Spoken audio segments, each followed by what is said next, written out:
Hi guys, welcome back to Elizabeth Ann Reads. I'm Anne, and it has been a long time. I want to give you a quick life update, and then we're going to talk about my January TBR. I apologize, I know you can hear band practice happening in the background, but that's just a part of life right now. And trying to find a time when there's not noise happening is pretty much impossible. So hopefully I got the mic, so hopefully that will help with sound balance. But yeah, so life update. In October, I moved from Oregon to Tennessee. For October, I was actually living out of my car. I met up with my brother and his family who had moved a month earlier. They were still camping. They hadn't found a house yet, so I ended up camping with them, living out of my car for a month. And then at the beginning of November, we moved into a rental. So I am currently living with my brother and his family. They are here pursuing their music dreams, hence the band practice happening in the background. Yeah, so I'm here for a while. I don't know how long, but for a while. That being said, I do want to be more purposeful in the coming year to be present here on my channel. It's just 2021 was just all kind of weird, but at least for now I'm a little settled, not totally settled, but somewhat settled. So I want to try and be more present here and be back to doing consistent videos on my channel. So let's talk about reading in 2022. There are 2 year-long challenges that I'm going to be participating in. Those are Chantel Reads All Day, her Read Your Bookshelf Challenge, which is 1 book a month. She just gives a prompt each month and you read a book off your shelves that meets that prompt. And the other is the Buzzwordathon, which was created by Books and Lala. And that is a readathon that happens the first week of every month. My participation, I think, will vary from month to month, whether I just read 1 book to fulfill the prompt, or whether I do the actual week-long readathon, or whether I use it more as a kind of a theme for the entire month, which is kind of what I'm going to be doing in January. It'll vary from month to month, but that's my plan as of right now.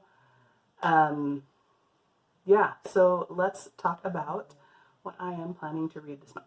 I also want to say this is going to be a very loose TBR. If I get these books done, great. If not, oh well. If my mood changes partway through the month and I decide I want to read totally different things, that's okay too. So first of all, Chantel's Read Your Bookshelf Challenge. The prompt for January is to read a book with a quiet word in the title. It doesn't have to be the word quiet, but something that's quiet in mood or style, some sort of quiet word in the title. For that, I am planning to read Still Life by Louise Penny. I figured still, oops, that's life. Still was a quiet word. This is the first book in the Inspector Armand Gamache series, which is a series I've been meaning to start for at least 2 years and just haven't. So I figured out this is the perfect opportunity. So Still Life by Louise Penny is my quiet book, or quiet word book. The Buzzwordathon for January is titles that have who, what, when, where, why, and how in the title, or how, not all 6, any of them. So I'm using that kind of as a theme for this month, and I've picked out several books that have those words in the title, but I do have 2 priorities, 2 books that I want to prioritize. The first is The Shadow of What Was Lost by James Eilington. I'm not sure if it's Eilington or Islington. I'm going to go with Eilington. Anyway, Shadow of What Was Lost. This is the first in fantasy series. I've heard kind of mixed things about, but I'm really looking forward to trying it. So that's a priority. My other priority for the month is going to be Where the Lost Wander by Amy Harmon. This is a historical fiction. I've been wanting to read Amy Harmon for a while, and this one deals with the Oregon Trail. So I'm excited to give that a try and learn a little more about the Oregon Trail. All right, the other books I have on my list are all just kind of a wide variety of possibilities, and we'll just see kind of what I get to during the month. But the next set of books all include one of those words, who, what, when, where, why, or how in the title. The first one is Whose Body by Dorothy L. Sayers.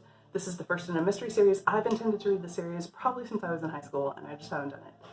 This one's super short, so I'd kind of like to make this one a priority too, and we'll see if I can get to it. The next book is For Whom the Sun Sings by W.A. Fulkerson, I believe. I'll put it up here.